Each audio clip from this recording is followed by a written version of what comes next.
Hi, my name's John Dick, and I'm here to explain to you how Unarmed Combat works in Scum. Without further ado, let's get started. The Unarmed Combat in Brawling has 4 different skill levels of expertise that the players can reach, starting from no skill level up to advanced skill level.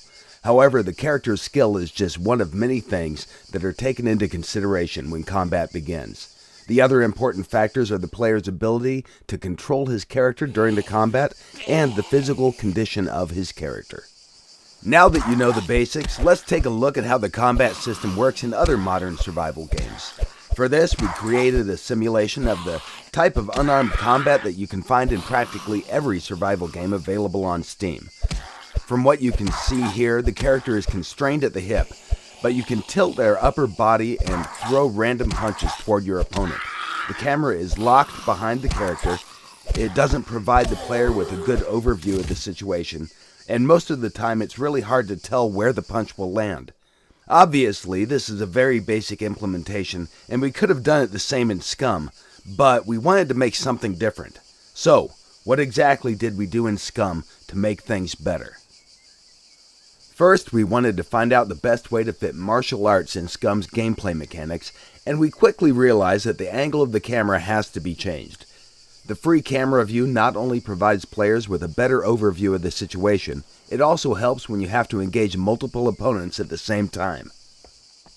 The game also provides a first-person perspective camera for the combat mode, and everything works well there too.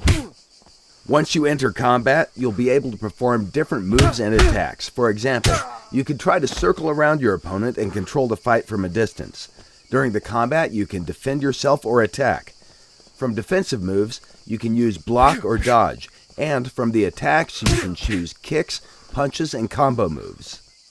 A dodge is used when you want to outmaneuver your opponent and then strike back in a counterattack with a different combination of punches and kicks. With the left mouse button, you can perform punches. With the right mouse button, you can do kicks. Combos are performed by pressing a combination of keys, followed by left or right mouse button, depending on whether you want a punching or kicking combo. The skill level of your character will define types of moves your character will use during the combat. So, for example, he might do a simple jab or a cross. Or, if he's more skillful, then he can step in, close the distance, and use a more powerful punch. Combos are special attack combinations that inflict more damage than a normal punch or kick, but they also drain stamina at a faster rate. The best way to use a combo is against a dodge or a block, and if you perform the combo successfully, you'll increase the chance for a knockout. Along with the skill level, the character's attributes will also influence the outcome of the fight. Strength, constitution, and dexterity are attributes that the player chooses during the character creation process. But once the game starts, these parameters will gradually change depending on the character's diet, metabolism level, actions players take, and overall health status of the character. That will, of course, be reflected on the character's speed, endurance, and strength during the battle. With proper diet and workout, it's possible to boost all these attributes to their maximum values. The only exception is the intelligence attribute, which will stay the same or drop down if, for example, a character gets shot in the head. In the current presentation, you can see different skill levels and how they will be represented in the game.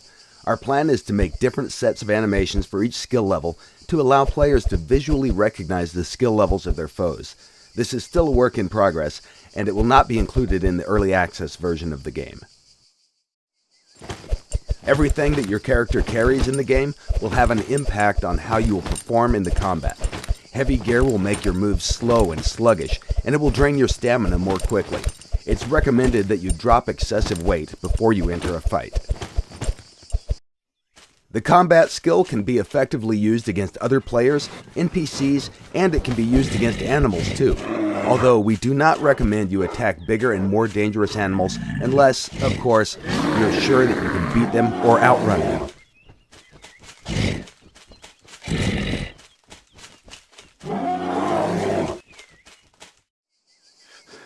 In short, these were the basics about Scum Unarmed Combat skill, and everything you saw is still a work in progress.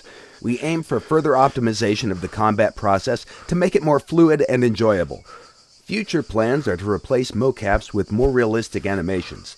to make hit reactions for blocks, and because our system is modular, once everything is set up, we plan to include other martial arts as additional combat skills that players will be able to choose.